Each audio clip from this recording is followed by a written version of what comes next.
Bismillahirrahmanirrahim.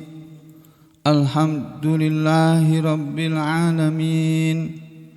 Wassalatu wassalamu ala rasulillah wa ala alihi thahirina ajma'in.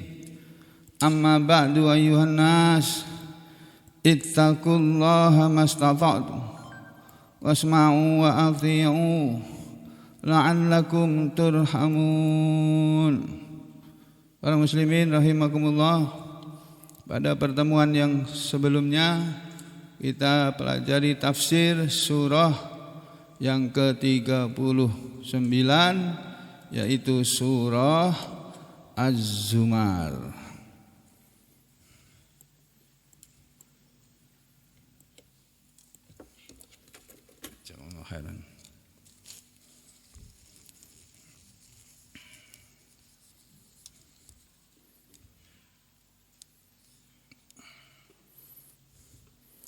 Surah Az-Zumar adalah surat nomor urut 39. Salah satu surat yang dibaca oleh Rasulullah sallallahu alaihi wasallam setiap malam sebelum tidur.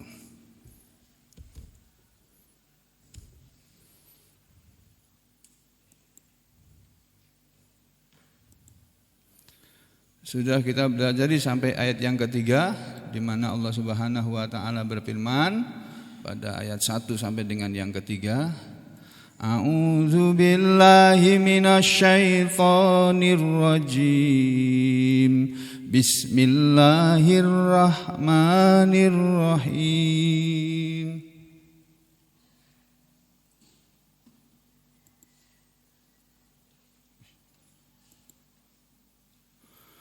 Tanzilul kitabi minallahil azizil hakim. Penurunan Alkitab atau Al-Quran itu adalah dari Allah. Allah itu adalah yang maha gagah perkasa, yang maha bijaksana. Inna anzalna ilaikal kitaba bil haqq fa'budillaha mukhlishan lahuddin. Inna, sesungguhnya kami, anzalna, kami telah menurunkan, ilaika, kepadamu wahai Muhammad, Alkitab Al-Quran itu bil haqqi, dengan membawa kebenaran, dengan kebenaran. Fa'budillaha. Loh, ini loh bapak-bapak, ibu-ibu, Al-Quran itu diturunkan untuk dibaca oleh kita semuanya yang sudah mengaku muslim. Nah, hidup mengamalkan Al-Quran itu ya namanya ibadah kepada Allah. Nah, makanya setelah Allah menyatakan, sesungguhnya kami telah menurunkan kepadamu Al-Quran itu dengan kebenaran, fa'budillaha, maka mengabdilah kamu kepada Allah. Jadi kita disuruh mengabdi kepada Allah, atau fa'budillaha, maka beribadahlah kamu kepada Allah, atau fa'budillaha, maka menyembahlah kamu kepada Allah. Jadi kita disuruh oleh Allah ini ayatnya salah satu, banyak ayat seperti ini, ayat yang memerintahkan kita menyembah kepada Allah. Ya, maka menyembahlah kalian semua kepada Allah. Mula-mula yang diajak bicara itu Nabi. Allah pakai khitab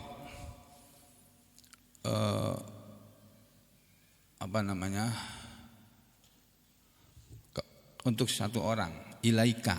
Sesungguhnya kami telah menurunkan kepadamu. Ini satu orang ini yang diajak bicara, kamu Nabi maksudnya. Tapi di belakangnya perintahnya fa'budillaha, maka menyembahlah kamu kepada Allah. Ya, ini Nabi, perintah Allah kepada Nabi dan seluruh umatnya. Para ulama semua sepakat bahwa kalau yang diajak bicara itu Nabi, kemudian datang perintah, maka yang dimaksudkan oleh Allah adalah perintah itu ditujukan kepada Nabi dan seluruh umatnya. Kalau sesudah itu datang larangan Allah, maka larangan yang Allah sebutkan itu berlaku untuk Nabi dan seluruh umatnya. Maka mengabdilah kamu, menyembahlah kamu, beribadahlah kamu. Kita disuruh beribadah kepada Allah mukhlishon, dalam keadaan mengikhlaskan, lahu kepada dia, kepada Allah. Apa yang diikhlaskan?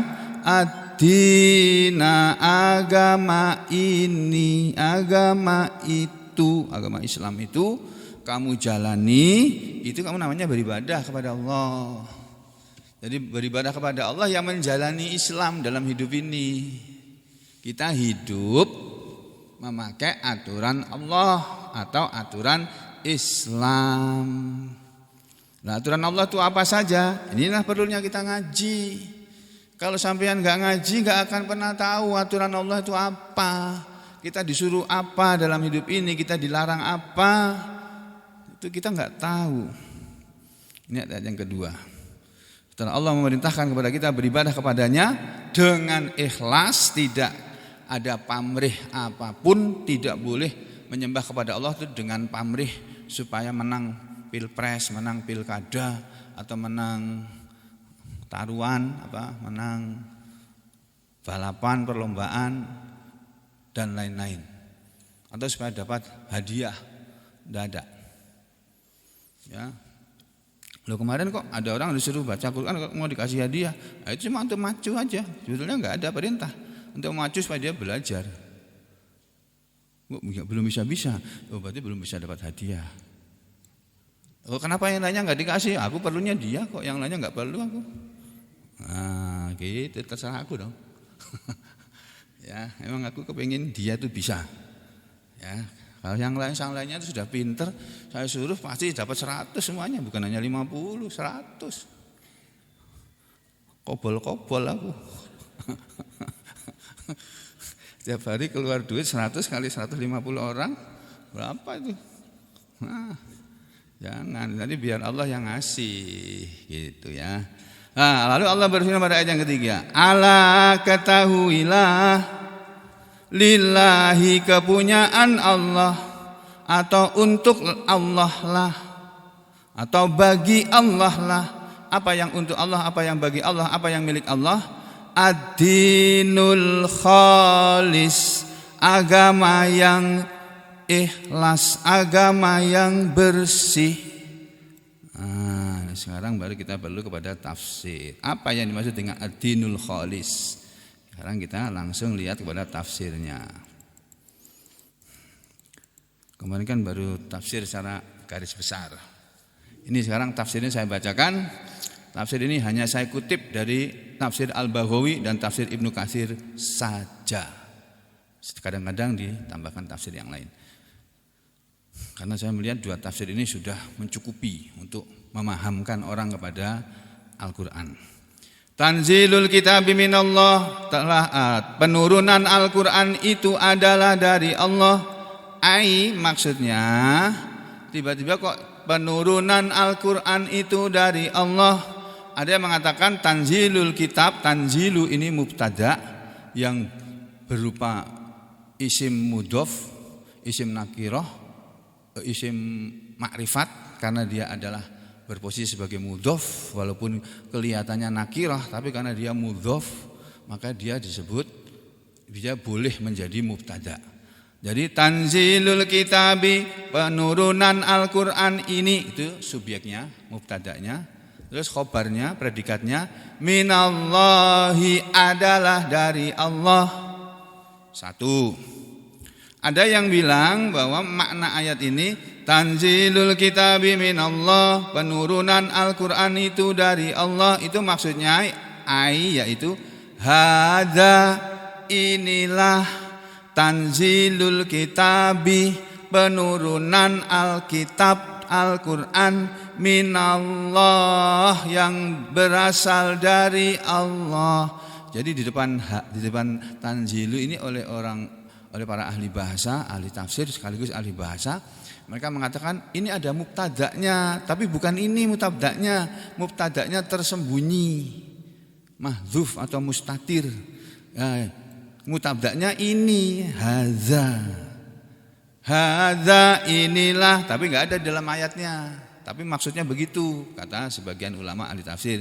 Di antaranya Imam Al-Baghawi mengutip tafsir yang seperti ini.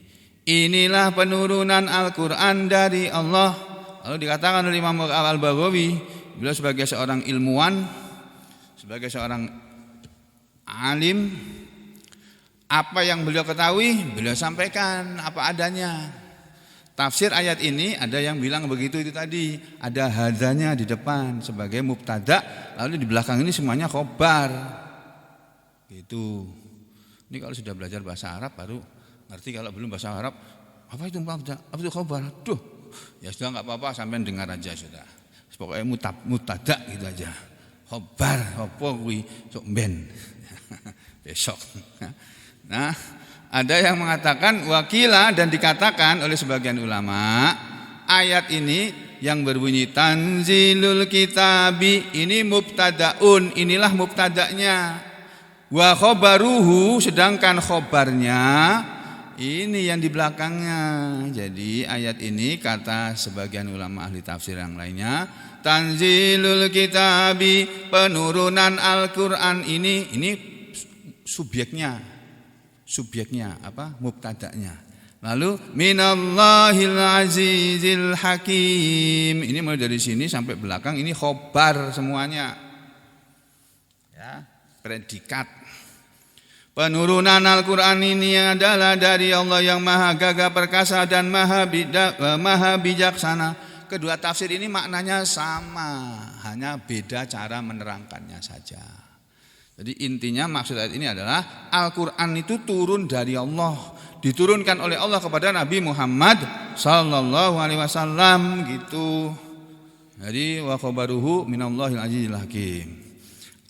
Jadinya yaitu kata Imam Al-Baghawi, maksud ayat ini beliau memilih tafsir yang kedua. Tanzilul kitabi, penurunan Al-Quran ini adalah minallah, dari Allah, la min ghairihi, bukan dari selain dia. Jadi Al-Quran itu datang dari Allah, bukan dari jin, bukan dari setan, ya, tapi dari Allah. Itu tafsir Al-Baghawi. Kita lihat tafsir yang kedua, tafsir Ibnu Katsir, masih ayat yang pertama. Apa yang saya sampaikan sama bisa ngikuti apa enggak? Kalau enggak bisa nanti setel ulang lagi. Ya. Tanzilul kitabi minallahil aziz. Sampai sini oleh Ibnu Katsir berhenti dulu. Penurunan Al-Quran ini adalah dari Allah. Ini enggak perlu dibahas, kata Ibnu Katsir, sudah banyak di depan ayat-ayat seperti ini. Ini kan surat 39. Di surat-surat di depan sana sudah banyak ayat yang menerangkan bahwa Al-Quran itu turun dari Allah. Jadi enggak perlu dijelaskan, udah jelas ini. Terus dikatakan minallah, jadi tanzilul kitabi minallah. Ini enggak perlu dijelaskan, udah jelas bahwa penurunan Al-Qur'an itu dari Allah. Yang perlu dijelaskan adalah Al-Azizi, Allah itu adalah yang gagah perkasa. Apa maksudnya Allah itu gagah perkasa? Ibnu Katsir menerangkan yaitu Al-Mani'i. Allah itu Al-Aziz, maksudnya Al-Mani, yang bisa menghalangi. Dengan kekuasaannya, dengan sifatnya yang gagah perkasa, dia bisa menghalangi apa saja yang dia mau halangi. Dan tidak ada yang bisa menerobos kalau Allah sudah menghalangi. Lalu makanya kita ini sebetulnya hanya pasrah kepada Allah saja. Nanti Allah yang ngurus kita. Pasrah sambil memohon, meminta. Minta yang baik-baik. Nanti urusan kita oleh Allah diurusi, Allah sendiri yang ngurusi nanti. Kalau urusan diurusi oleh Allah, sudah enggak ada Allah tuh ngurusi urusan terus enggak beres, tuh enggak ada. Kalau manusia ngurus sesuatu urusan seringkali enggak beres. Beresnya kalau dikasih duit. Enggak dikasih duit enggak beres urusannya. Kalau Allah itu enggak perlu duit. Dan dia maha berbuat apa saja. Ya. Begitu kata Ibnu Katsir dalam kitab tafsirnya. Allah itu adalah yang berhenti.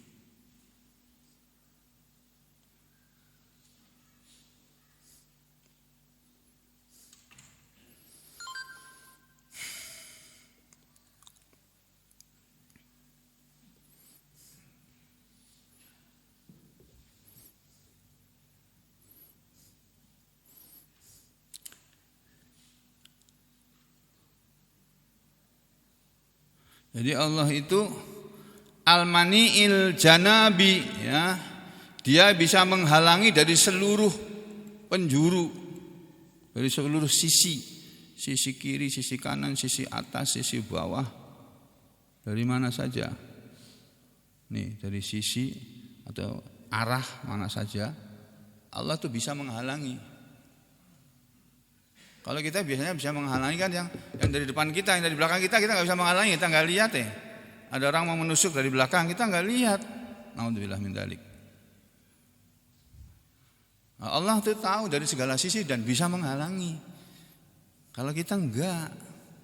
Allah itu Al-Aziz, gagah perkasa, maksudnya dia bisa menghalangi dari segala penjuru, dari segala sisi, apa saja yang dia mau halangi.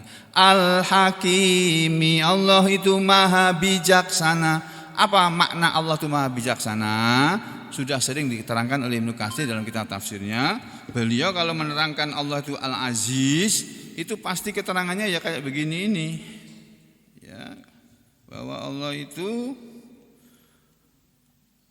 Al-Aziz, Al-Hakim, yaitu fi aqwalihi, dalam perkataan-perkataannya, dalam firman-firmannya, wa af'alihi, dan dalam perbuatan-perbuatannya, wa syar'ihi, dan dalam aturannya, syariatnya, wa qadarihi, bahkan dalam takdirnya. Allah itu bijaksana. Jadi kalau Allah mentakdirkan orang sakit, itu bukan karena Allah itu kejam lalu membuat orang sakit, bukan. Karena itu ketetapan Allah yang maha bijaksana. Dia perlu dikasih sakit supaya dia ingat ada Allah yang ngasih penyakit dan yang menyembuhkan penyakit. Atau supaya dia ingat selama ini dia sehat, gak pernah ingat sama aku dia. Nah begitu dia sakit baru, ya Allah sembuhkan aku ya Allah. Kemarin-kemarin gak pernah bilang begitu, karena sehat terus. Jadi Bapak Ibu sekalian, Allah itu maha bijaksana dalam perkataannya. Jadi semua firman Allah, semua firman Tuhan, Allah maksudnya, itu firmannya, narasinya itu bijak. Allah itu maha bijaksana. Demikian juga dalam perbuatannya, Allah itu membuat langit beserta isinya, bumi beserta isinya, makhluk beserta rezekinya, dan apa saja yang dia bikin langit, dia bikin awan, dia bikin gunung, dia bikin apa lagi, udara, dia bikin laut dan sebagainya. Itu semuanya perbuatan dia, perbuatan Allah itu perbuatan yang bijaksana. Demikian juga wasyari'i, dan syariatnya. Syariat Islam itu syariat yang paling bijaksana. Tapi manusia seluruh dunia sampai hari ini belum percaya. Sehingga kalau ada orang coba-coba menerapkan syariat Islam akan dicap teroris. Untuk menakut-nakuti dia supaya dia jangan menjalankan syariat Islam. Itu karena takutnya. Kenapa? Karena kalau syariat ini berlaku di muka bumi, orang-orang Yahudi itu habis sudah, nggak bisa lagi dia kaya raya, nggak bisa dia berbuat seenaknya aja, nggak bisa. Itu. Makanya mereka selalu menentang, yang sangat menentang orang Islam itu hanya orang Yahudi. Orang Yahudi asyaddu adawatan. Amat sangat permusuhannya lilladzina amanu, kepada orang-orang yang beriman. Yaitu Allah sendiri yang bilang dalam Al-Qur'an ya. Demikian juga wa qadarihi, Allah itu maha bijaksana dalam takdirnya. Jadi saudara sekalian, Allah itu mentakdirkan kita sakit, kita sehat, kita punya duit, kita enggak punya duit, itu takdir yang bijaksana semuanya. Kalau Allah membuat gunung meletus, itu takdir Allah yang bijaksana. Karena kalau nggak dibikin meletus gunung itu, orang-orang itu pada nggak ingat sama Allah. Nah, ini ayat yang pertama. Ayat yang kedua, Inna anzalna ilaikal kitaba bil haqq. Sesungguhnya kami telah menurunkan kepadamu Al-Quran itu dengan kebenaran. Ahli tafsir yang bernama Muqatil qala telah berkata Muqatil. Kalau sampean enggak pernah belajar tafsir, enggak kenal nama Muqatil. Namanya Muqatilun, Muqatil macanya.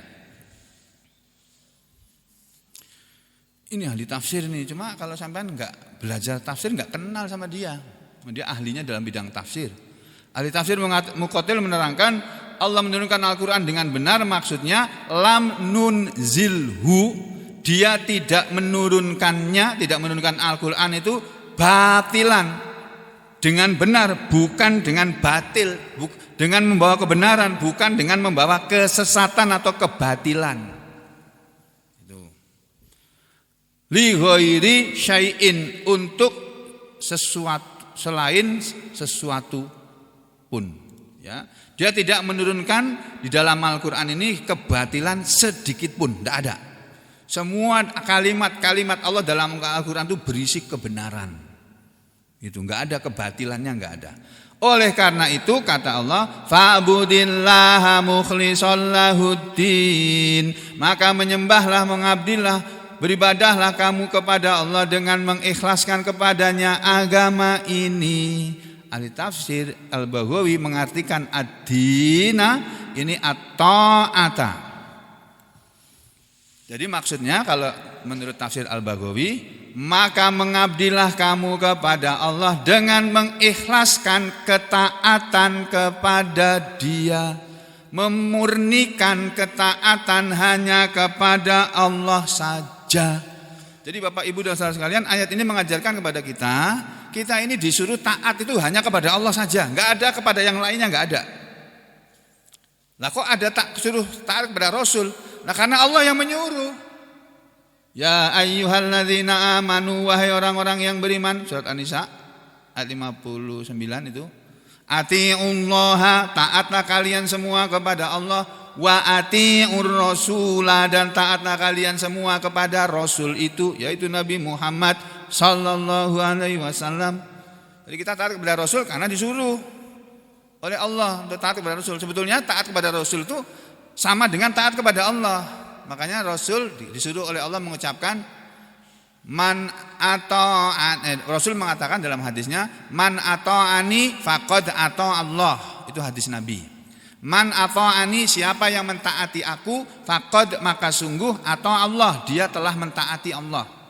Walaupun yang memerintahkan Nabi dalam Al-Quran enggak ada, tapi kalau Nabi yang menyuruh dan kita melaksanakan, itu namanya kita taat kepada Allah, bukan taat kepada Nabi. Demikian juga kita taat kepada kedua orang tua, bukan karena itu, karena Allah yang menyuruh kita bertaat kepada orang tua. Jadi ketaatan itu hanya untuk Allah semata, bersih, ikhlas hanya untuk Allah. Ketaatan itu harus dilaksanakan ikhlas karena Allah semata-mata, tidak boleh dicampuri dengan niat selain itu. Begitu kita campur sedikit pun rusak sudah amalan. Allah enggak mau menerima. Nah, nanti di surat lain kita ketemu. Ini tafsir Al-Baghawi. Dalam tafsir Ibnu Katsir mirip-mirip saja. Inna anzalna ilaikal kitaba bil haqq. Sesungguhnya kami telah menurunkan kepadamu Al-Quran ini dengan membawa kebenaran. Fa'budillaha mukhlishan lahuddina, maka menyembahlah kamu kepada Allah dengan mengikhlaskan kepadanya agama ini. Maksud ayat ini kata Allah, kata Ibnu Katsir, fa'budillaha mukhlishan lahuddin, maka menyembahlah kamu kepada Allah dengan mengikhlaskan agama kepadanya. Maksudnya fa'budillaha wahdahu. Ini maka menyembahlah kamu semuanya, kalian semuanya kepada Allah wahdahu, yang sendirian dia itu saja. Allah yang sendirian itu, yang enggak punya istri itu, yang enggak punya anak. Tuh. Kita disuruh hanya menyembah kepada Allah saja, hanya mengabdi kepada Allah.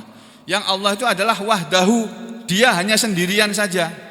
La syarika lahu, la syarika, dia tidak punya sekutu, dia tidak ada sekutu lahu baginya. Dia tidak punya sekutu dan dia tidak perlu kepada sekutu. Kalau sekarang namanya koalisi, dia tidak perlu pada koalisi dengan siapapun. Ya. Terus Ibnu Katsir mengatakan wada'ul khalqa ila dzalik. Oleh karena itu Muhammad, wada'ul khalqa, maka dakwahlah kamu kepada semua makhluk. Wada'ul khalqa, maka ajaklah semua makhluk ila dzalika, kepada itu. Kamu ajak semua orang Muhammad kepada menyembah kepada Allah yang Maha Esa saja. Tidak ada pengabdian kepada selain Allah, itu tidak ada. Makanya saya bolak-balik seringkali menerangkan, tidak ada dalam kamus ajaran Islam mengabdi kepada negara, itu enggak ada. Yang ada mengabdi kepada Allah, kepada negara, berbuat baik untuk negara. Bukan mengabdi kepada negara. Negara itu benda mati kok. Barang mati kok itu. Mengabdi kepada partai, enggak, apalagi mengabdi kepada partai, itu enggak ada. Ya, perintahnya itu berbuat baik untuk partainya. Berbuat baik untuk negaranya, berbuat baik untuk masyarakatnya, bukan mengabdi kepada masyarakat. Berbuat baik untuk ibu bapaknya, bukan mengabdi kepada ibu bapak, enggak ada. Mengabdi hanya kepada Allah, kepada ibu bapak itu bukan mengabdi. Gitu loh, ya. Jadi Ibnu Katsir menerangkan dalam tafsirnya itu, ya, sembahlah dia Allah saja semata-mata yang tidak ada sekutu baginya. Kemudian ajaklah, serulah kamu, menyerulah kamu Muhammad al-khalqa, kepada makhluk itu semuanya, kepada jin dan manusia terutama. Ila dzalika, kepada itu, ajak mereka untuk menyembah Allah yang Maha Esa. Wa a'limhum, dan ajarkanlah kepada mereka Muhammad, annahu, bahwasanya, la tasluhu, tidaklah baik, al ibadatu, sesuatu ibadah, illa, kecuali, lahu, untuk dia Allah, wahdahu, yang sendirian saja dia, yang Maha Esa dia. Wa annahu, dan bahwasanya, laisa lahu, tidak ada bagi dia Allah, syarikun, satu sekutu pun, wala adilun, dan tidak ada satu pun yang sebanding dengan Allah, wala nadidun, dan tidak ada yang setara dengan Allah. Itu tafsirnya. Ya, fa'budillaha mukhlishal lahud, fa'budillaha mukhlishal lahud din. Walihada qala, dan karena inilah Allah berfirman, ala, pada ayat yang ketiga ini, ala lillahid dinul khalis, ala, ingatlah atau ketahuilah, lillahi, kepunyaan Allah lah, ad-dinul khalis, agama atau din yang bersih, yang ikhlas. Ikhlas artinya bersih, murni, suci, murni, bersih itu. Apa? Maka kepada Allah lah, hanya milik Allah lah agama yang ikhlas, amalan-amalan agama yang ikhlas. Itu Ibnu Katsir menerangkan, ala lillahi dinul khalis, ingat-ingat ya, ketahuilah ya, hanya milik Allah lah agama yang ikhlas. Artinya apa? Artinya yaitu layuk balu, tidak akan diterima oleh Allah, minal amal, dari sesuatu amalan apapun, illa, kecuali, apa yang, atau amalan apa saja yang akhlaso fihi, mengikhlaskan di dalam amalan itu, al-amilu, orang yang beramal. Yang orang yang ikhlas tadi, orang yang beramal tadi, beramalnya lillahi, karena Allah. Itulah makanya kita sholat lillahi ta'ala, puasa lillahi ta'ala, usolli fardul subuhi rakaataini mustaqbilal kiblati adaan lillahi ta'ala, nawaitu sauma ghadin an adai fardus syahri ramadhana hadhihi sanati lillahi ta'ala, gitu. Jadi sholat, puasa, haji, semuanya itu lillah, untuk Allah saja. Wahdahu, yang hanya sendirian dia, yang Maha Esa dia, la syarika lahu, tidak ada sekutu baginya. Ini tafsir Ibnu Katsir, ya. Tapi ada tafsir yang lain, kata Ibnu Katsir, yang ulama tafsir lain menerangkannya, ala lillahid dinul khalis, ketahuilah hanya milik Allah lah agama yang ikhlas, agama yang murni. Maksudnya, yang dimaksud dengan ad-dinul khalis adalah syahadatu, persaksian alla ilaha illallah, bahwa tidak ada Tuhan, tidak ada sesembahan kecuali Allah. Jadi orang yang masuk Islam bersyahadat karena Allah, berarti dia beragamanya karena Allah. Tapi kalau ada orang bersahadat masuk Islam karena kepingin menikahi anak orang Islam, dia bukan Islam, nah itu berarti niatnya bukan karena Allah, tapi karena kepingin menikahi perempuan yang dia mau nikahi. Lalu kata Ibnu Katsir, summa akhbaro, kemudian sesudah itu Allah mengabarkan, summa akhbaro ta'ala, kemudian Allah Ta'ala, Allah yang Maha Tinggi mengabarkan, memberitahu tentang ubadil asnam, para penyembah-penyembah berhala, patung-patung, minal musyrikin, dari golongan orang-orang musyrik Mekah, yang annahum, bahwa mereka yakuluna, mereka selalu berkata, mereka orang-orang musyrik Mekah pada waktu itu kalau ditanya oleh Nabi Muhammad, kamu orang-orang Mekah, kenapa kamu berdoa di depan berhala begitu? Mereka mengatakan begini, mana buduhum illa liyuqarribuna ilallahi zulfa. Tidaklah nak buduhum, kami menyembah mereka, illa melainkan liyuqarribuna, supaya mereka berhala-berhala ini mendekatkan kami ilallahi, kepada Allah, zulfa, sedekat-dekatnya. Zulfa itu orang yang dekat dengan Allah. Jadi mereka orang musyrik itu menganggap seperti itu. Dan mereka tidak menyembah berhala. Ini berhalanya cuma untuk supaya mendekatkan kami kepada Allah. Itu juga masih nggak masuk akal. Bagaimana bisa berhala ini mendekatkan kamu kepada Allah? Allah di atas sana, jauh. Ya, kamu di bumi ini. Ya, misalnya begitulah. Bagaimana kamu bisa dekat kepada Allah? Melalui batu dan kayu dan apa yang kamu bikin berhala ini. Tidak bisa itu. Itu jawaban yang tidak pas, tidak mengena. Ya. Kata Ibnu Katsir, yaitu kata Ibnu Katsir, orang-orang musyrik itu keyakinannya begitu. Innama, sesungguhnya tiada lain, yahmiluhum ala ibadatihim, yang membawa mereka kepada menyembah mereka para berhala-berhala ini adalah lahum, bagi mereka, annahum, bahwasanya mereka amadu, mereka sengaja, ila asnamin, kepada berhala-berhala, ittakhaduha, mereka menjadikan berhala-berhala tadi, ala, dalam bentuk atas, maksudnya dalam bentuk ala surati, dalam bentuk atau atas bentuk al malaikati, malaikat al muqarrabin, yang dekat dengan Allah. Tapi malaikat-malaikat itu fi za'mihim, dalam persangkaan mereka. Jadi orang-orang Mekah dulu, penyembah-penyembah berhala, di zaman Nabi Muhammad SAW sedang berdakwah, mengajak manusia meninggalkan berhala dan hanya menyembah kepada Allah saja. Itu orang-orang musyrik punya anggapan bahwa mereka sebenarnya tidak menyembah berhala, tapi berhala ini hanya untuk mendekatkan mereka, menjadi perantara atau wasilah mereka kepada Allah. Ya. Lalu mereka bikin berhala dalam bentuk malaikat. Ya, apa yang mereka gambar, yang mereka bikin patung tadi, itu patungnya malaikat itu kayak begini menurut mereka, fi za'mihim, dalam persangkaan mereka. Pada kapan mereka melihat malaikat dan bentuknya kok kayak gitu tuh? Pada Lata, Uzza, Manat tuh. Atau sebagian orang musyrik Mekah beranggapan bahwa malaikat itu adalah anak-anak perempuannya Allah. Jadi Allah itu punya anak perempuan semuanya. Dan itu namanya malaikat. Makanya kata malaikatun itu kan isim muannas, ya kan? Kata benda yang perempuan. Jadi dalam anggapan mereka seperti itu. Makanya kita tidak heran kalau kita membaca cerita-cerita orang, dongeng-dongeng zaman dahulu. Ada dongeng Putri Salju, ada dongeng Cinderella, ada dongeng apa lagi itu yang kasihan-kasihan ditolong oleh malaikat. Malaikatnya berupa perempuan kecil, rambutnya keriting, bawa tongkat yang ada bintangnya. Nah, itu. Jadi kalau mau nolong, ting, gitu aja. Terus dia selamat gitu. Nah, dalam persangkaan orang-orang musyrik itu seperti itu.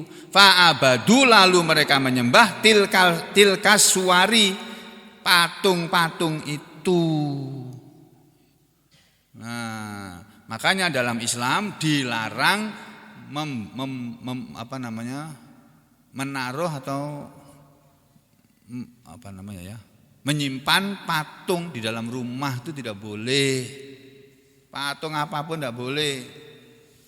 Patung anak sampean misalnya, ini cuma patungnya saja, patungnya anakku, nggak boleh. Kalau foto lain, kalau foto itu bukan patung. Ya. Patungnya Presiden Soekarno nggak boleh kita taruh di dalam rumah kita, walaupun kita seorang Muslim yang mengakui senang cinta kepada Soekarno, Presiden pertama kita. Nggak boleh kita membuat patung Soekarno lalu kita taruh dalam rumah kita, nggak boleh. Di Bandara Soekarno-Hatta ada patung Soekarno-Hatta berdiri itu, sebetulnya nggak boleh itu bikin gitu. Tapi karena yang bikin orang nggak ngerti agama Islam, nggak ngerti aturan Islam, ya itu udah terlanjur.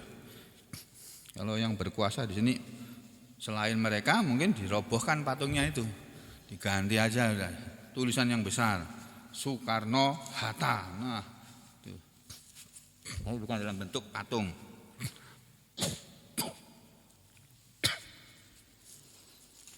Tanzilan lidzalika, turunlah untuk itu, manzilata ibadatihim, ya, dalam penurunan terhadap peribadahan mereka, al malaikata, kepada para malaikat. Jadi turun ayat ini untuk menegur mereka bahwa perbuatan mereka menyembah patung-patung yang mereka anggap sebagai malaikat itu, patung gambar malaikat tadi, itu tidak benar. Liyasfa'u lahum indallah. Mereka melakukan penyembahan kepada patung-patung yang mereka anggap sebagai patungnya malaikat tadi. Menurut mereka liyasfa'u, supaya patung-patung itu memberi syafaat lahum kepada mereka indallahi, di hadapan Allah, fi nasrihim, dalam urusan pertolongan mereka, wa rizkihim, dan urusan rezeki mereka, wa ma yanubuhum min amrid dunya, dan apa yang mereka kerjakan dari urusan dunia, apa yang mereka tempuh dalam urusan dunia. Jadi mereka menyembah patung, mereka dengan harapan nanti patung-patung itu akan menolong mereka dalam urusan rezeki, dalam urusan pekerjaan mereka, pokoknya urusan dunia mereka, dan bisa memberi syafaat kepada mereka di hari kiamat nanti. Nanti patung-patung nanti akan menolong kami di hari kiamat sebagai bukti bahwa kami sudah menyembah dia. Nanti di hari kiamat patung-patung ini akan menolong kami, memberi syafaat kepada kami, kata mereka begitu. Padahal kita semua tahu di dalam Al-Quran ini ya, di surat yang ke-68 yang lama enggak dibaca ini, ada ayat yang berbunyi A'udzu billahi minasyaitonir rajim. Bismillahirrahmanirrahim. Nun wal qalami wama yasturun. Ma anta bi ni'mati rabbika bimajnun. Wa innalaka la ajran ghaira mamnun. Wa innaka la ala khuluqin azim. Fasatubsiru wa yubsirun bi ayyikumul maftun. Inna rabbaka huwa a'lamu biman dhalla an sabilihi. Inna rabbaka huwa a'lamu biman dhalla an sabilihi wa huwa a'lamu bil muhtadin. Fala tuti'il mukadzibin waddu law tudhinu fayudhinun wa la tuti' kulla halafin mahin hammazim masya'im binamim manna'in lil khairi mu'tadin athim utullim ba'da dzalika zanim an kana dza malin wa banin idza tutla alaihi ayatuna qala asatirul awwalin sanasimuhu alal khurtum. Sampai sini boleh berhenti. Allahu Akbar, ruku. Nah, boleh. Teruskan juga boleh. Nah, ini cerita tentang pemilik kebun ini sampai kepada ayat 32 ya. Lalu pada ayat 33 Allah berfirman, pada ayat 34 Allah berfirman, Innalil muttaqina inda rabbihim jannatin naim. Inna sesungguhnya lil muttaqina untuk orang-orang yang bertakwa di dunia ini, inda rabbihim di hadapan Allah Tuhan mereka nanti di akhirat, jannatin naim, ada kebun-kebun, taman-taman surga yang penuh kenikmatan. Afana ja'alul muslimina kal mujrimin. Apakah maka kami akan menjadikan orang muslim itu sama seperti orang-orang yang berdosa? Oh enggak. Kami tidak akan memperlakukan sama antara muslim sama orang berdosa nanti di hari kiamat. Kalau di dunia ini kami perlakukan sama. Orang muslimnya rajin beribadah, kami kasih rezeki. Orang non muslimnya nggak pernah beribadah, mengakunya beragama Kristen misalnya, tapi nggak pernah ke gereja.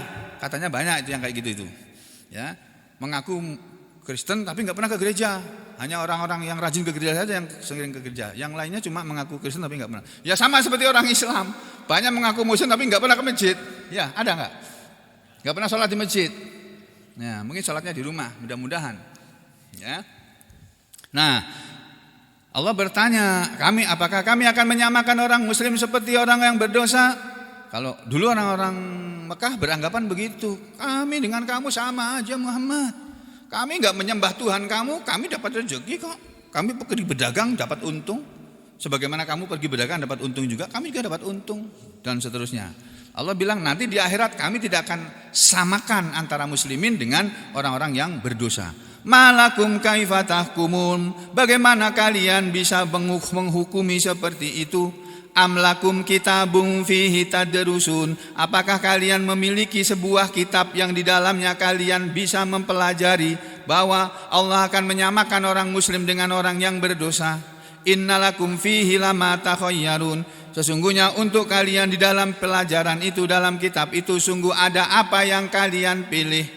Nah, terus Allah berfirman, amlakum aimanun alaina balighatun ila yaumil qiyamah innalakum lama tahkumun, ataukah kalian mempunyai perjanjian, sumpah, kalian memiliki sumpah dari Allah alaina kepada kami, atas kami, yang sumpah itu balighatun sampai ila yaumil qiyamah, kepada hari kiamat. Innalakum lama tahkumun, sesungguhnya untuk kalian akan mendapatkan apa yang kalian putuskan.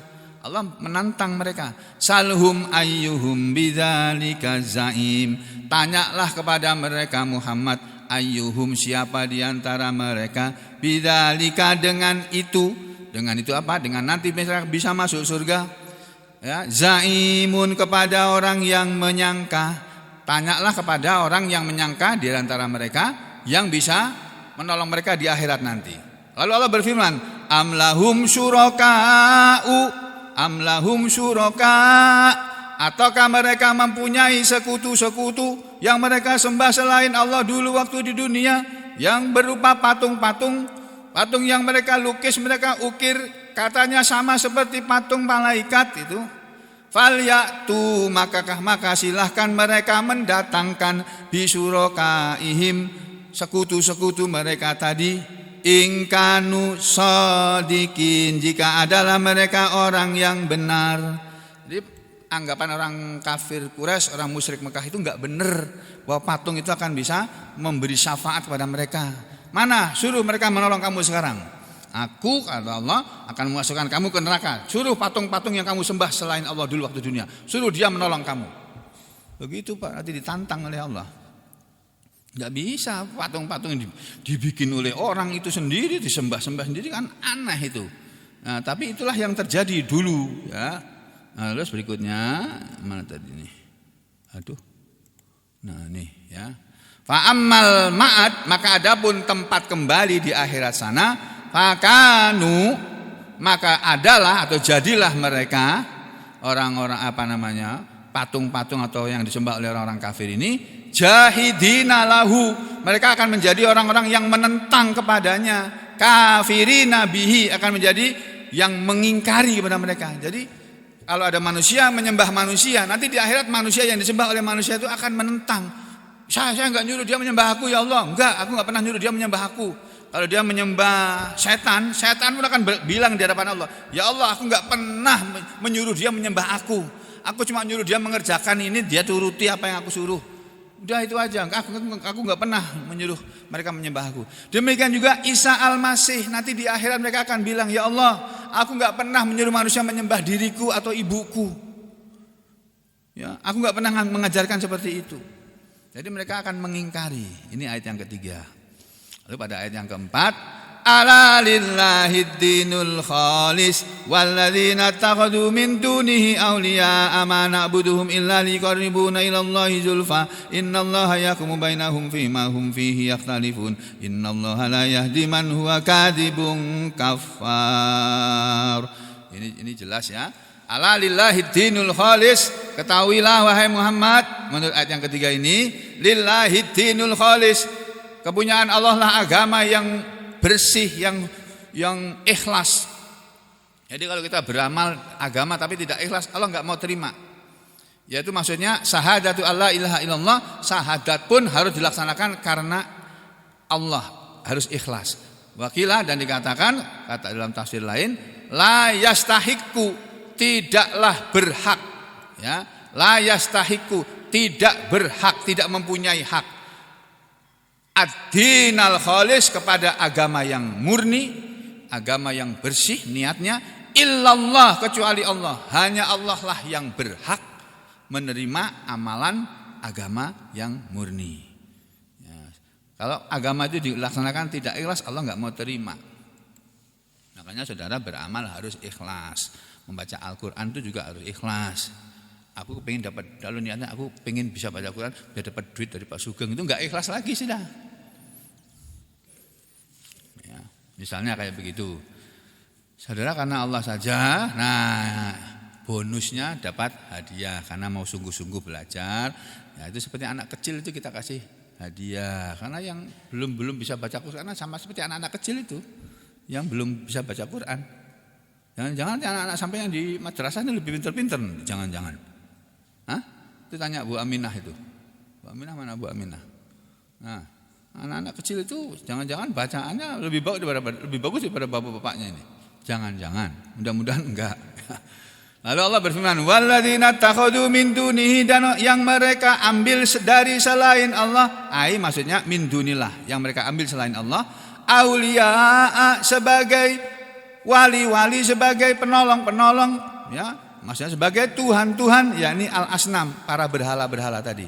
Mana buduhum, mereka berkata kami tidak menyembah mereka, maksudnya qalu, mereka berkata, mana buduhum, kami tidak menyembah mereka, illa liqarribuna ilallahi zulfa, melainkan untuk mendekatkan kami kepada Allah dengan sedekat-dekatnya. Wadzalika annahum idza qila lahum, yang demikian itu adalah bahwasanya mereka idza qila lahum, apabila dikatakan kepada mereka orang-orang musyrik Mekah pada waktu itu, man rabbukum, siapa Tuhan kalian, waman khalaqakum, dan siapa yang menciptakan kalian, waman khalaqas samawati wal ardo, dan siapa yang telah menciptakan langit dan bumi.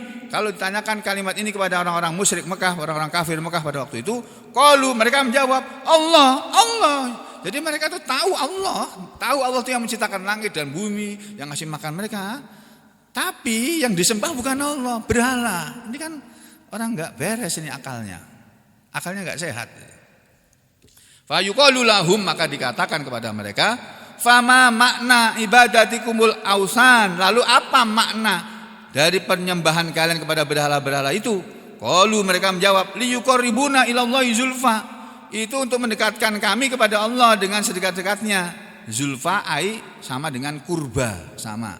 Ka'annahu, seolah-olah qala, mereka berkata, illa liyuqarribuna ilallahi, berhala-berhala itu kami sembah itu bukan karena berhala, tapi supaya berhala-berhala itu mendekatkan kami kepada Allah, takriban, dengan sedekat-dekatnya, wa yasfa'u, dan supaya mereka nanti akan memberi syafaat lana kepada kami indallah, di hadapan Allah. Itu pikiran mereka kayak begitu. Kalau tafsir Ibnu Katsir, ala illa liyuqarribuna ilallahi zulfa, maksudnya mereka menyembah berhala bukan karena menyembah berhala, tapi karena ingin supaya mereka berhala-berhala itu mendekatkan mereka kepada Allah sedekat-dekatnya. Untuk apa? Supaya dekat dengan Allah, liyasfa'u lana, supaya mereka berhala-berhala itu memberi syafaat kepada kami di akhirat nanti. Wa yuqarribuna indahu, dan supaya berhala-berhala itu mendekatkan kami indahu, di sisi Allah, di hadapan Allah, manzilatan, kedudukannya. Ini keyakinan orang musyrik Mekah yang enggak benar.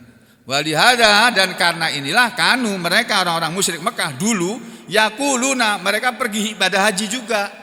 Mereka berhaji juga, tapi dalam hajinya yakuluna, mereka berkata fi talbiyatihim, dalam talbiyah mereka, idza hajju, ketika mereka berhaji, fi jahiliyatihim, di masa jahiliyah mereka.